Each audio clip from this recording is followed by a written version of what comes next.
Hello friends, અમારી પાસે આજે એક હેર ડોનર આવ્યા છે જે એમનું નામ હાસવી છે અને આણંદથી આવેલા છે. તો તમને આ કેવી રીતે હેર ડોનેટ કરવાનું મનમાં આવ્યું? મેમ, અમે એક રીલ જોઈ હતી જેમાં બધાને હેર ડોનેટ કરવાનું આવ્યું હતું. તો મેં વિચાર્યું કે મારી બર્થડે આવે છે તો અમે હેર ડોનેટ કરીએ તો શું એમની જે ટ્રીટમેન્ટ આવે ને એનાથી એમના વાળ જતા રહે છે. અને એટલે મેં એવું વિચાર્યું કે એમને નર્વસ ફીલ ના થાય તે માટે હું મારા વાળ ડોનેટ. વાવ, ગુડ ગુડ, બહુ સરસ. મેડમનો બેબીનો વિચાર બહુ સારા છે. કેન્સર પેશન્ટના જે કીમો લીધા પછી જે હેર નીકળી જતા હોય છે તો એમના ફેસ પર નાની સી સ્માઇલ આપણે લાવી શકીએ એ અમારી છે.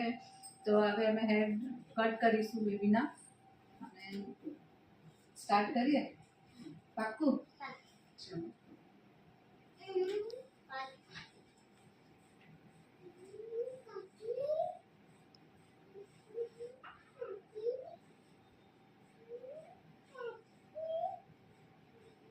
તમે કેટલા વર્ષના છો? 11 યર્સની છું. 11 years old. Okay.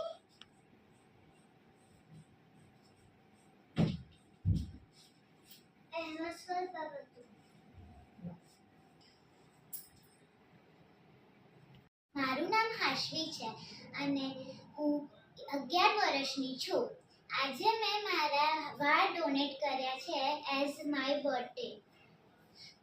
મેં રીલ જોઈ હતી અને મને ખબર પડી કે કેન્સરવાળા લોકોને કેવું ફીલ થતું હશે. મેં વિચાર્યું કે એમને નર્વસ ફીલ થશે તો ચાલો એમના મોઢા ફેસ પર એક સ્માઇલ આવીએ. તો એટલે મેં મારા વાળ ડોનેટ કર્યા. અગર તમે પણ ડોનેટ કરવા હોય તો તમે વડોદરા હેર ડોનેશનમાં કોન્ટેક્ટ કરી શકો